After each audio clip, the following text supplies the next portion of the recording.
आज बस्तर और माओवाद से जुड़ी दो बड़ी खबरें आ रही है। पहली खबर तो ये कि नारायणपुर में मुठभेड़ हुआ है जिसमें जवानों को बड़ी सफलता हासिल हुई है, और दूसरी खबर भी नारायणपुर से है कि नारायणपुर में लगातार सफलता हासिल कर रहे एसपी प्रभात कुमार का तबादला हो गया है। तो इस पे बात करने के लिए हमारे साथ बस्तर से संजय ठाकुर जुड़ गए हैं। संजय भैया, लगातार देखा गया कि गृह मंत्री अमित शाह ने कहा, मुख्यमंत्री विष्णुदेव साय ने कहा कि मानसून में भी ऑपरेशन जारी रहेगा, और आज उसका परिणाम देखने को मिला कि आज भी ऑपरेशन जारी है और जवानों को सफलता मिली है।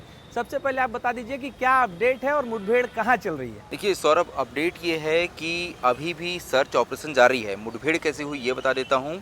जवानों को ये सूचना मिली थी कि अबूझमाड़ के कोकामिटा इलाके में नक्सली मौजूद हैं, जिसके बाद फोर्स ने एक बड़ा ऑपरेशन लॉन्च किया। कोंडागांव और नारायणपुर के एसटीएफ डीआरजी के साथ आईटीबीपी के जवानों ने इस पूरे ऑपरेशन में भाग लिया। लगभग 2 दिनों तक इलाके में फोर्स ने सर्च ऑपरेशन चलाया, और ऐसा बताया जा रहा है कि कल शाम को जवानों की नक्सलियों से मुठभेड़ हुई, यानी कि 25 तारीख की शाम को पहली बार जवानों की नक्सलियों से मुठभेड़ हुई।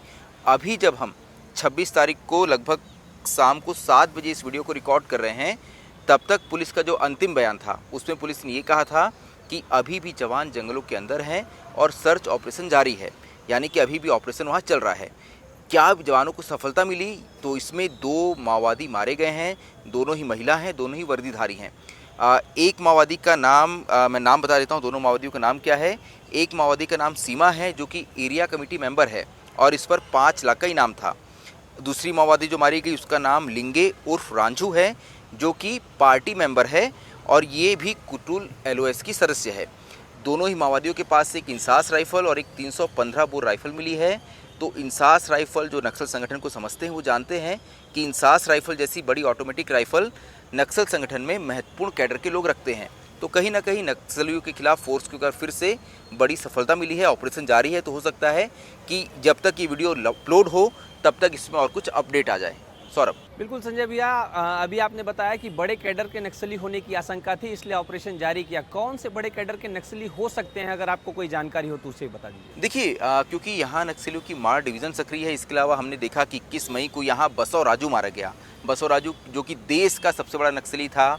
नक्सलियों का सीपीआई कम्युनिस्ट पार्टी जो है, इनकी communist party of India Maoist, उसका वो महासचिव था। तो ऐसे में सबसे बड़ा नक्सली भी इसी जंगलों में था। तो ऐसा माना जाता है कि अबूझमाड़ के जंगलों में कई बड़े नक्सली जो हैं वो लगातार मौजूद रहते हैं, क्योंकि ये बहुत वृहद जंगल है, बहुत बड़ा जंगल है, और बीते 40 सालों से नक्सलियों के छुपने के लिहाज से ये सबसे अधिक महफूज इलाका रहा है। यही वजह है कि ऐसा माना जा रहा है कि बसव राजू के मारे जाने के बाद जो इस इलाके में मौजूद दूसरे डिविजनल कमेटी या स्टेट कमेटी मेंबर्स थे, जो उसके साथ हो सकता है मौजूद हों, वो जो सुरक्षित इलाके की तलाश में जो भागे थे यहाँ वहाँ, उनकी तलाश फोर्स द्वारा की जा रही है। और ऐसा माना जा रहा है कि किसी स्टेट कमेटी मेंबर्स की सूचना पर ही फोर्स ने इस ऑपरेशन को लॉन्च किया था। पुलिस ने इस बात का भी जिक्र किया है अपनी विज्ञप्ति में कि अभी भी ऑपरेशन जारी है। यही वजह है कि सुरक्षागत कारणों से इस ऑपरेशन से संबंधित और अधिक जानकारी देना संभव नहीं है। अभी भी जवान जंगलों के अंदर हैं। जब वो एक बार वापस लौट आएंगे तो हो सकता है पुलिस इस मुठभेड़ से जुड़ी और कुछ खुलासे कर दे। सौरभ।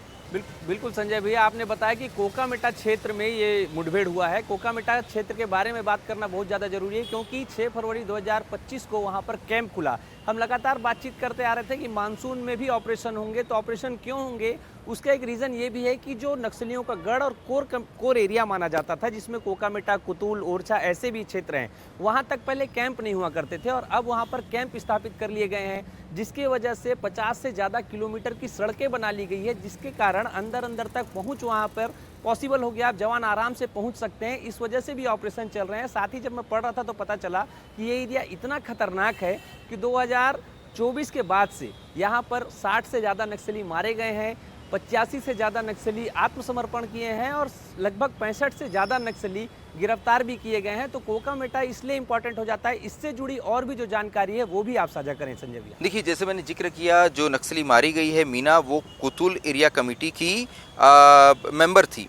तो कुतुल जो है, एक वक्त था, आज से कुछ वक्त पहले तक कुतुल को नक्सलियों की अबूझमाड़ में राजधानी कहा जाता था, जैसे कि हम पुअर्तिव कहते हैं। तो हर जो उनका महत्वपूर्ण गढ़ होता है, वहाँ एक ऐसा क्षेत्र होता है जिसे नक्सली एक पहचान के तौर पे सामने रखते हैं। तो कुतुल ऐसी जगह थी जिसके बारे में कहा जाता था कि नक्सलियों की राजधानी है। उसके करीब ये कैंप खुला, और इस कैंप के खुलने के बाद जो है लगातार इस इलाके में जैसा आपने बताया कि परिस्थितियाँ बदली है। सबसे बड़ी बात यही है कि फोर्स की एक्सेस अब इस इलाके तक पहुँची है। पहले ऐसा होता था कि नारायणपुर से जवानों को पहले ही लगभग अगर कोकामेटा पहुंचना है तो 30-35 किलोमीटर का सफ़र जो है वो पैदल तय करना होता था। उसके बाद वो फिर जंगलों से अंदर जाते थे, यानी कि जवानों को लगभग 50-60 किलोमीटर का सफ़र तय करना होता था, जिसमें जवान बहुत थक जाते थे।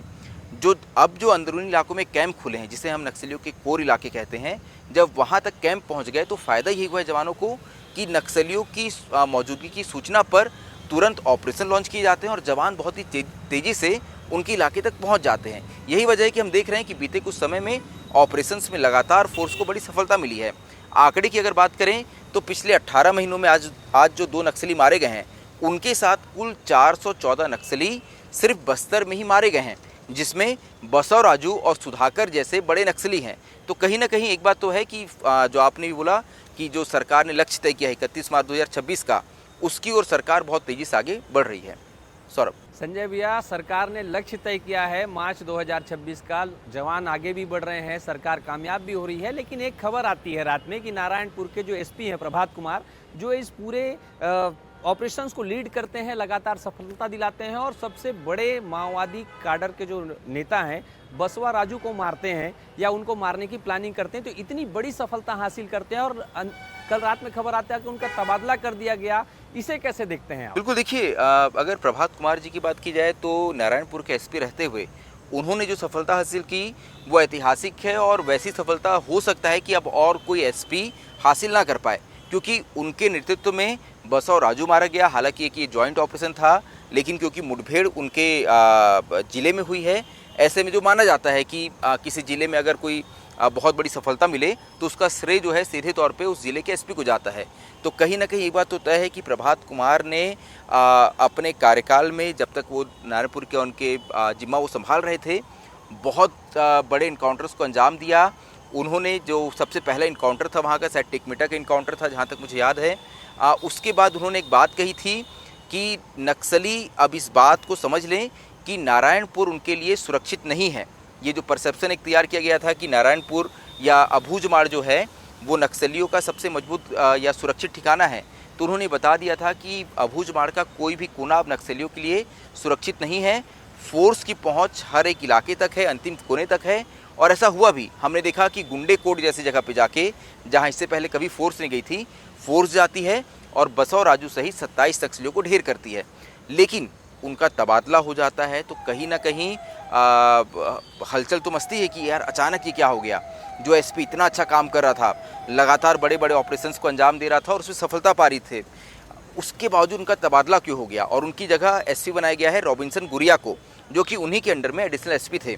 दोनों ही झारखंड के रहने वाले हैं और दोनों अच्छे दोस्त माने जाते हैं और एक एसपी और एक एडिशनल एसपी के तौर पे दोनों ने लंबा काम किया है, तो उन्हें अब नारायणपुर का एसपी बनाया गया है। तो मेरी जितनी उनसे बातचीत होती है और मैं जहाँ तक समझता हूँ, कुछ पारिवारिक कारण थे उनके, स्वास्थ्यगत कारणों के चलते जो है उनका रायपुर जाना ज़रूरी था। तो ये कोई पनिशमेंट ट्रांसफ़र नहीं है, वो खुद ही चाहते थे कि ऐसी कुछ मजबूरियाँ थी उनके साथ कि उनका तबादला रायपुर हो जाए, ताकि वो वहाँ, क्योंकि बेहतर स्वास्थ्य सुविधाएं हैं, तो वो कुछ पारिवारिक मसला है, बहुत खुल के उस बारे में बात नहीं करना चाहिए। तो वैसा कुछ एक कहानी है या वैसी कुछ एक बात सामने आई है। हालांकि कोई भी जब तबादला होता है, क्योंकि उनके साथ अन्य 9 आईपीएस अधिकारियों का तबादला हुआ है, तो ऐसे में प्रशासनिक फेरबदल जो है उसके पीछे बहुत सारे कारण होते हैं। लेकिन मैं जहाँ तक समझ रहा हूँ कि क्योंकि एक बात ये भी आई कि अमित शाह का दौरा था नारायणपुर का, वो कैंसिल हो गया और उसके तुरंत बाद जो है ऑर्डर निकल गया, तो उससे भी शायद इसे जोड़ के नहीं देखना चाहिए। ऐसा कुछ भी नहीं है, बहुत अच्छा वो काम कर रहे थे और मैं जहाँ तक समझ रहा हूँ कि उनके काम से प्रशासन और सरकार जो है वो काफ़ी खुश थे।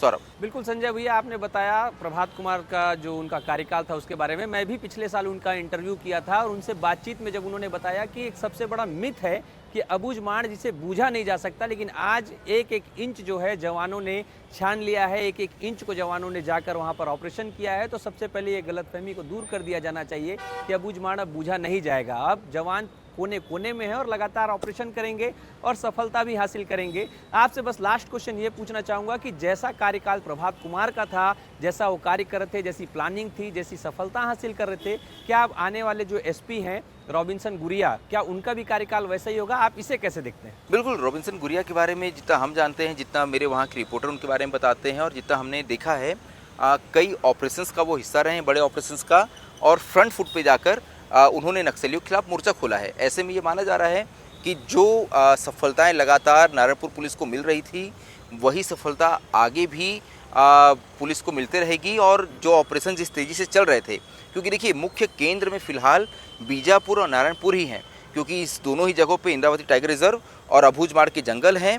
तो ऐसे में ये माना जा रहा है कि जो सबसे बड़ी लड़ाई होगी नक्सलियों के खिलाफ, वो इन्हीं दोनों जिलों में होगी।